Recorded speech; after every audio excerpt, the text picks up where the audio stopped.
Okay, start again. I'd like to start by extending a warm welcome to Dr. Dan O'Neill from the Royal Veterinary College. Dan is appointed as the Kennel Club Charitable Trust Companion Animal Epidemiologist at the RVC, and his interests in research have led to development of the VetCompass program. Well, welcome, Dan, and thank you for agreeing to discuss your work. It's a real pleasure to be here, Fergus. Now, you had a long career in practice and you've been awarded a wide range of postgraduate certificates. What stimulated your interest in epidemiology? That's a good question, actually.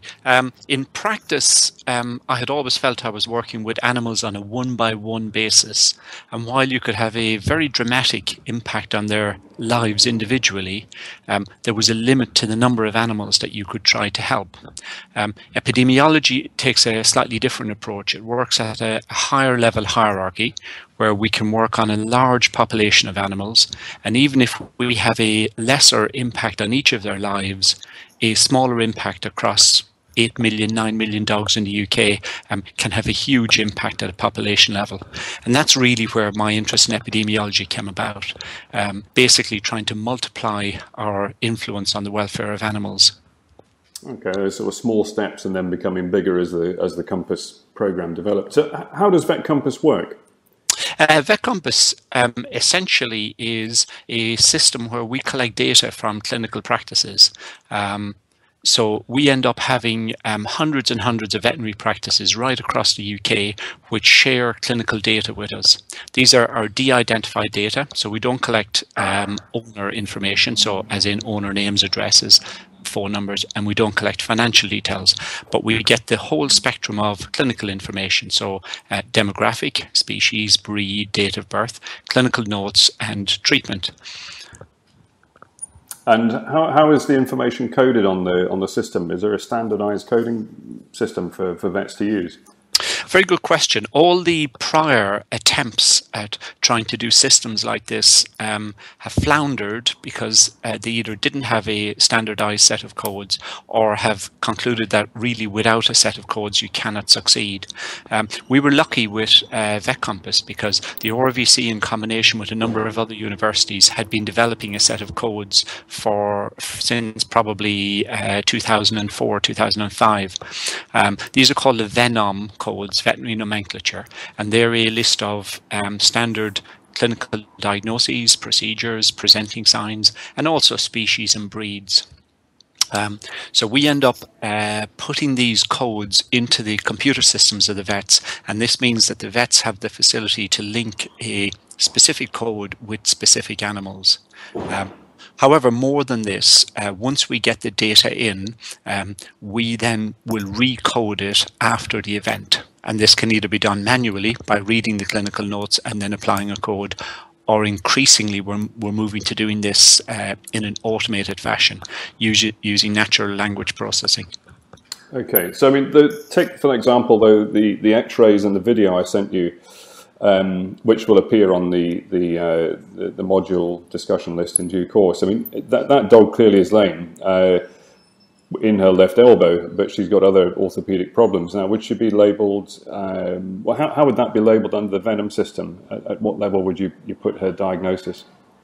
So the answer there is, the answer there is twofold. Number one, we don't decide how it's labelled. It's labelled by the vet, and that's done as a combination between the vet and a discussion with the owner. So we are essentially a fly on the wall watching what's happening in veterinary practices right across the UK, and the vets then decide what they will label that animal. They can choose to code that as degenerative joint disease or osteoarthritis as an overall diagnosis, or they may well code it as osteoarthritis elbow, osteoarthritis hip, stifle, whatever. So in essence, it's down to the vet to decide. When we come to analyze it, we can group more precise diagnoses within higher level diagnoses. So osteoarthritis elbow, osteoarthritis hip, we can then group all of those diagnoses within an overall osteoarthritis or degenerative joint disease grouping. Yeah, so that could change with the degree of diagnostic certainty in practice. I mean, some dogs aren't X-rayed, you just diagnose on clinical grounds alone, and that's still valid. Yeah, absolutely. Yeah. The vet has the choice of how precise they want their diagnosis to be, and also the level of certainty. So that dog may well present, and the vet may well not be certain it has osteoarthritis. Yeah. So perhaps the owner hasn't got the funds, or the dog is too risky to anaesthetize for X-ray. So a vet would have a facility there to just diagnose lameness if they so wished. And in one respect, one could argue that that's not necessarily a bad thing, because a diagnosis of osteoarthritis is giving us a pathophysiological piece of information, but it's not actually directly giving us a welfare piece of information. Whereas a basic level of diagnosis called lameness actually is telling us something about the animal's welfare. Yeah, this animal is lame. Yeah. So these different levels of certainty actually can be helpful in some ways to illuminate more about welfare. Okay.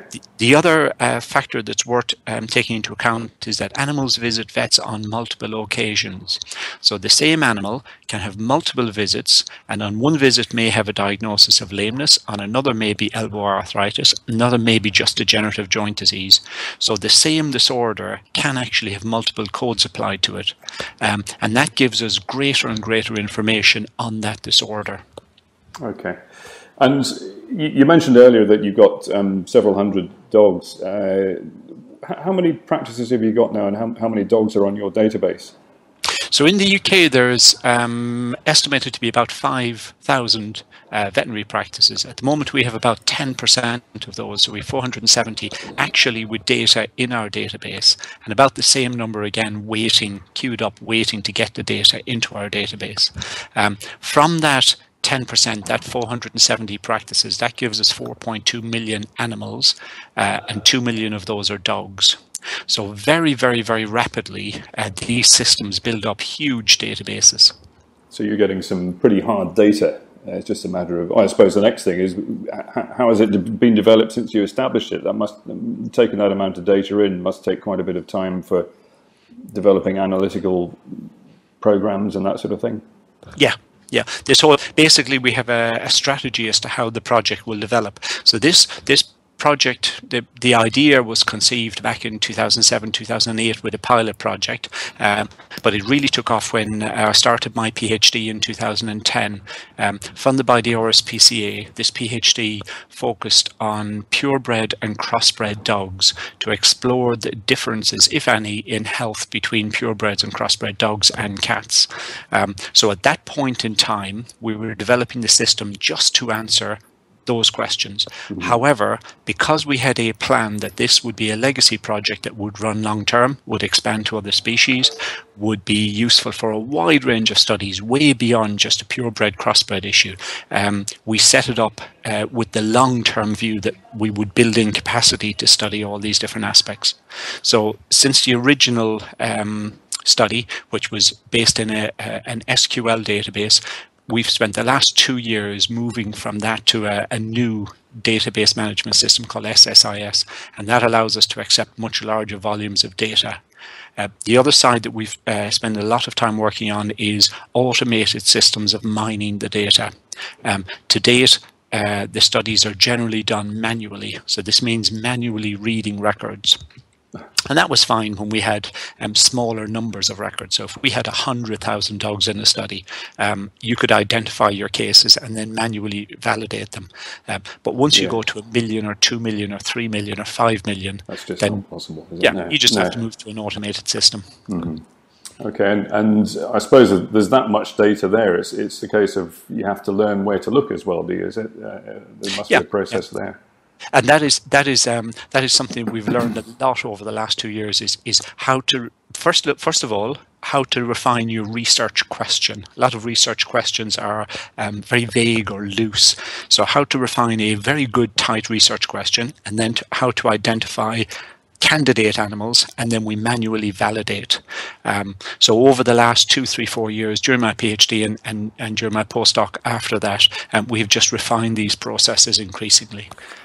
The other aspect, and it's worth mentioning, really important when you're doing research, is engagement, external engagement.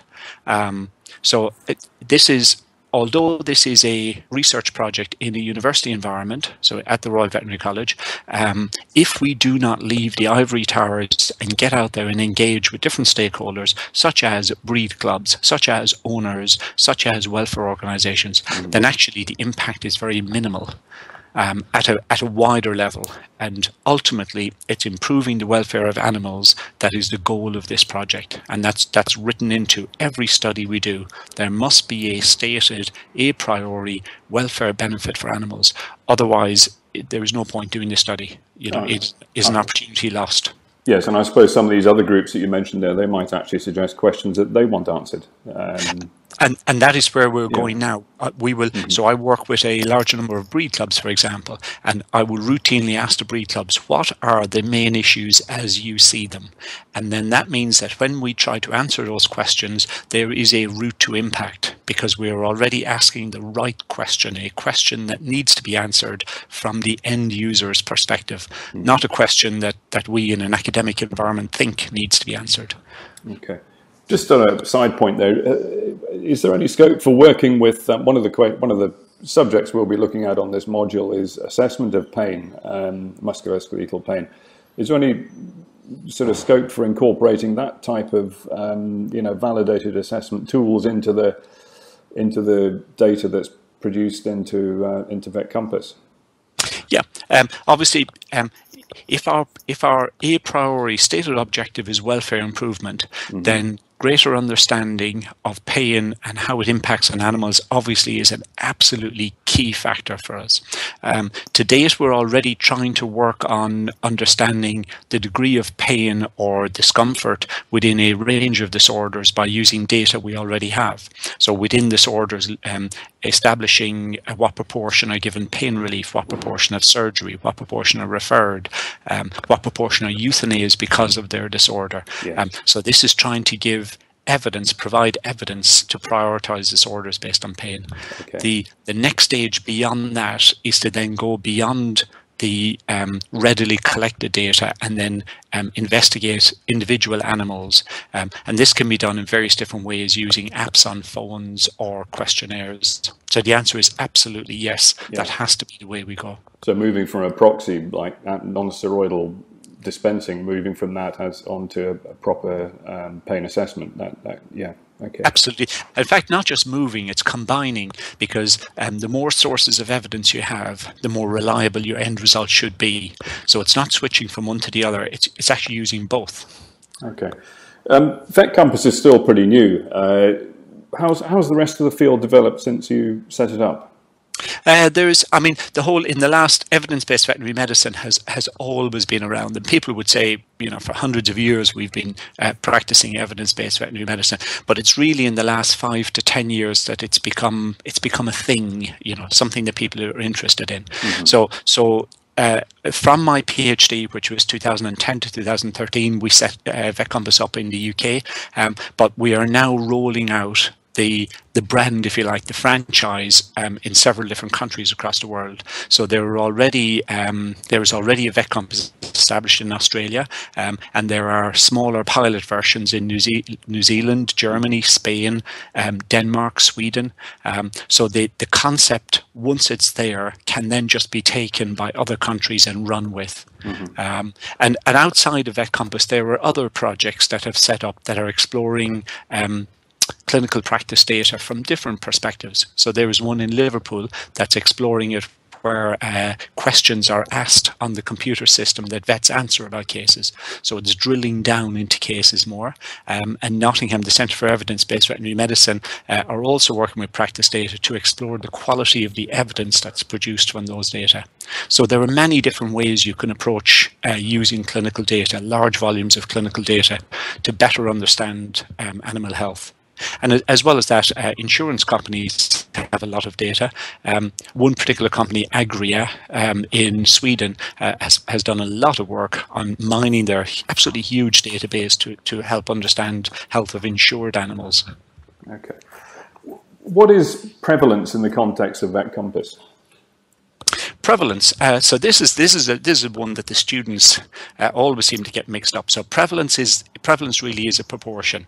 So it is the proportion of animals that have whatever it is we're interested in. And that may well be the proportion of dogs that are Cocker Spaniels, or the proportion of Cocker Spaniels that have a certain disease.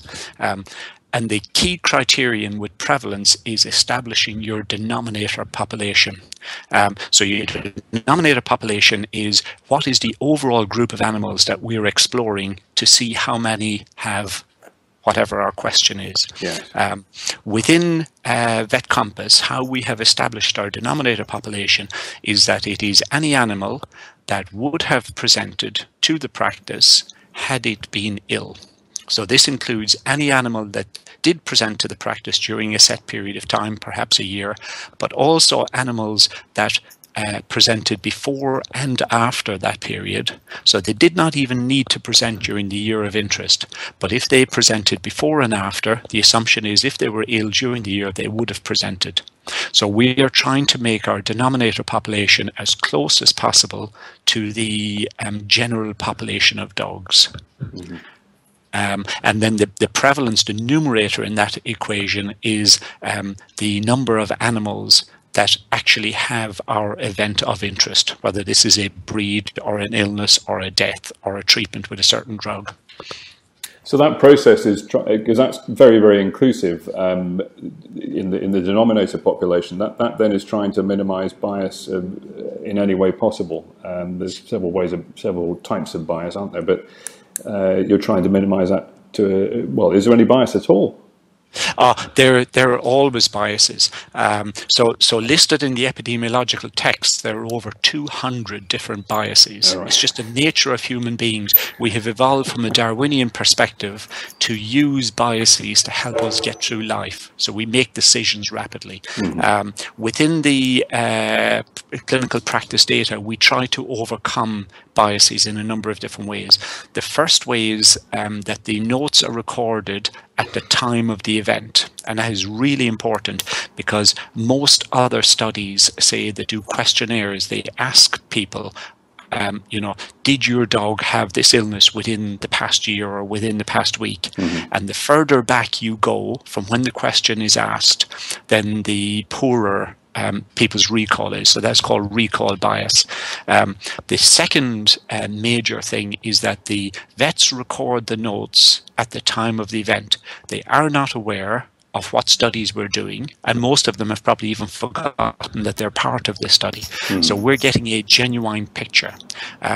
Whereas if you were doing a study, say a questionnaire study on cancer, and the responder knows what the study is about, they are much more likely to change their answer appropriately.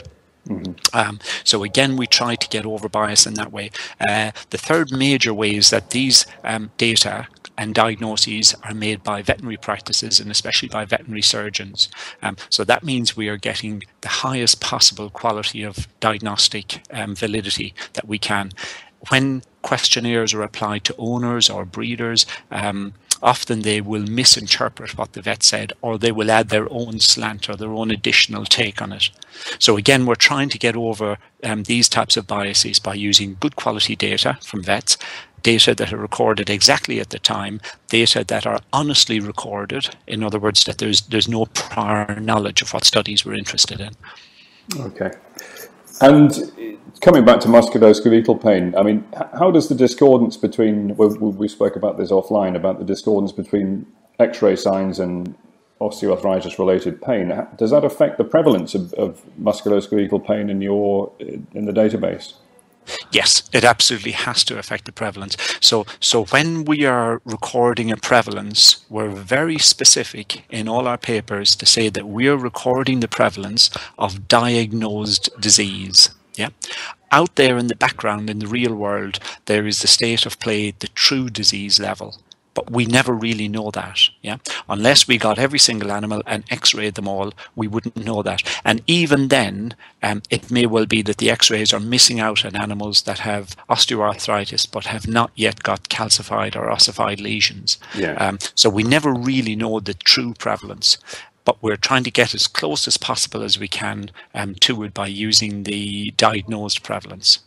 Now, in some diseases, the diagnosed and the true prevalence may well be very close, and in other diseases they may well be very far apart. So, for example, we have one of our PhD students, Maddie Matton, did a study looking at degenerative mitral valve disease, so a heart disease that's especially common in small breeds of dogs. Mm-hmm.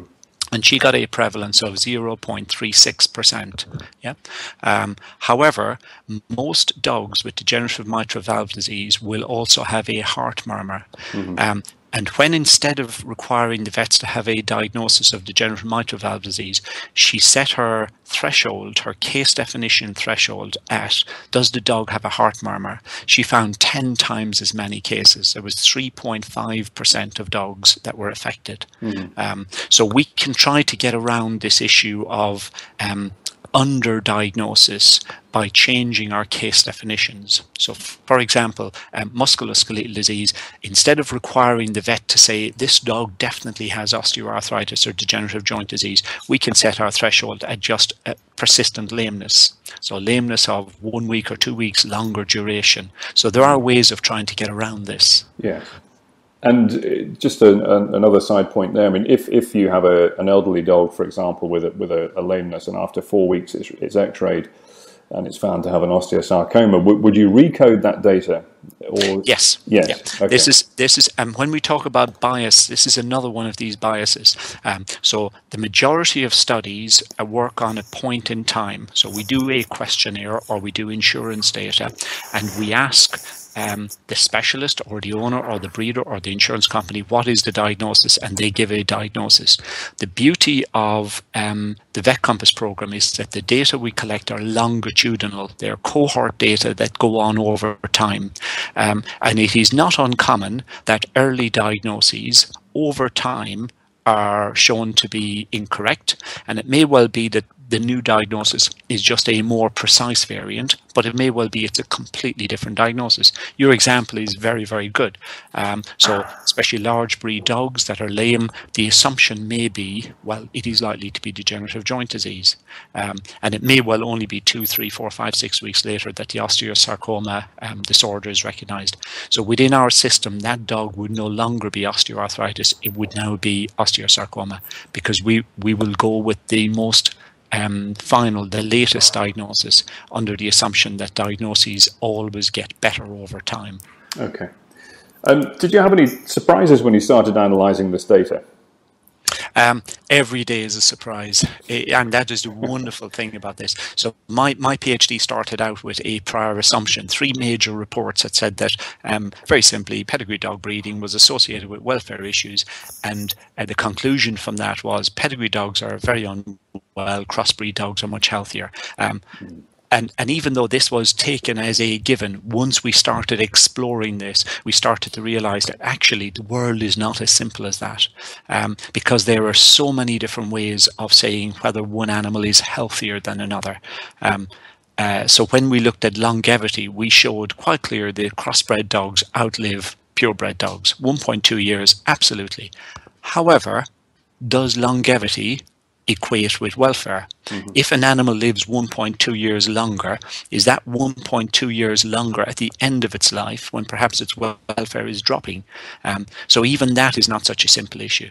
When we looked at the prevalence, the proportion of the common disorders across purebreds and crossbred dogs, there really wasn't that much difference. In the top 20 disorders, only 3 were of higher prevalence in purebreds compared with crossbreds. Mm-hmm. So actually the prevalence of common disorders was not that dissimilar. And in retrospect, should we have been surprised? 80% of UK dogs are purebred. Therefore, the vast majority of crossbred dogs are crosses between 2 purebred parents, because that's what the majority of adult dogs are. Yes. Therefore, those crossbred dogs for common disorders that are polygenic, one would expect the prevalence to be somewhere between the 2 parent breeds. So in other words, regression to the mean. However, even though this now in hindsight looks as though, well, that was pretty obvious, at the time this was a big surprise. And there's probably not a day goes by but another study starts progressing towards its results, and you look at it and you think, oh, that's very interesting. Wasn't expecting that. And that's the beauty of these studies.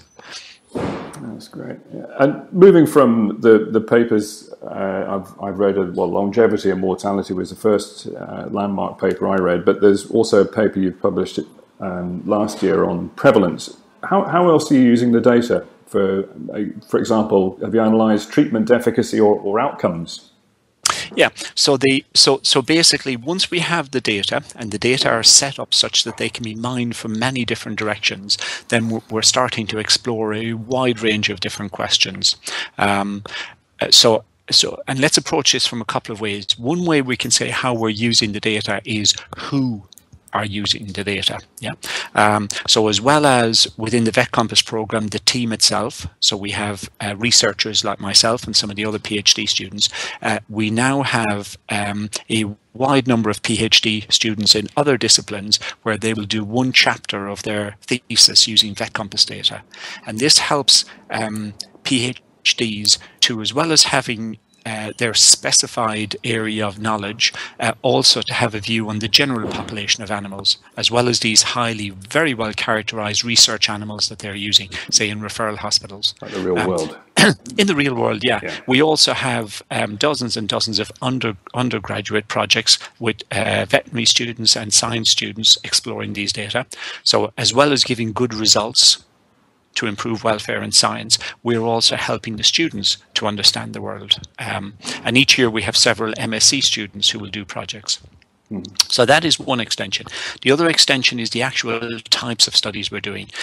So for example, we have just finished and are in the process of writing up for publication a study on antibiotic usage in dogs and cats, which antibiotics are used, what volume are used.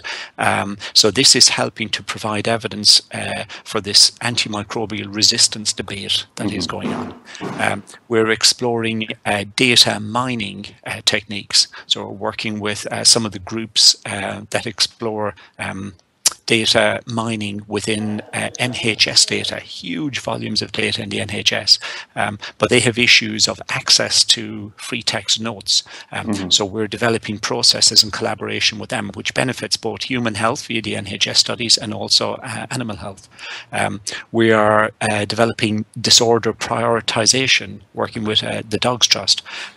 So in other words, exploring disorders not just on prevalence, but also trying to measure severity and trying to measure duration to try and establish which are the most important disorders. So this is expanding widely. We have just set up an equine VetCompass. To date, it has been standard companion animal practice data we have, which is dogs, cats, rabbits, ferrets, fish, birds, whatever walks through a companion animal practice door. But now we're expanding this into the equine field. So really the limits are boundless. Yeah. And presumably, I suppose, farm animal work as well. There's no reason. It's just data, isn't it? So as long as the data is entered, you can analyse it.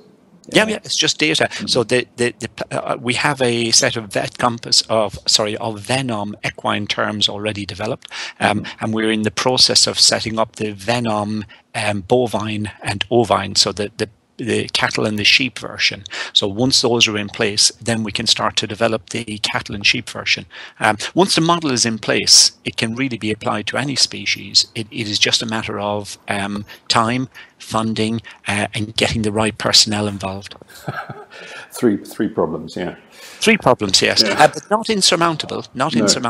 And at the current moment, because of the emphasis on evidence-based veterinary medicine and the real need for more evidence, actually there is a wonderful alignment of the stars at the moment that mean we have a great opportunity to do these projects.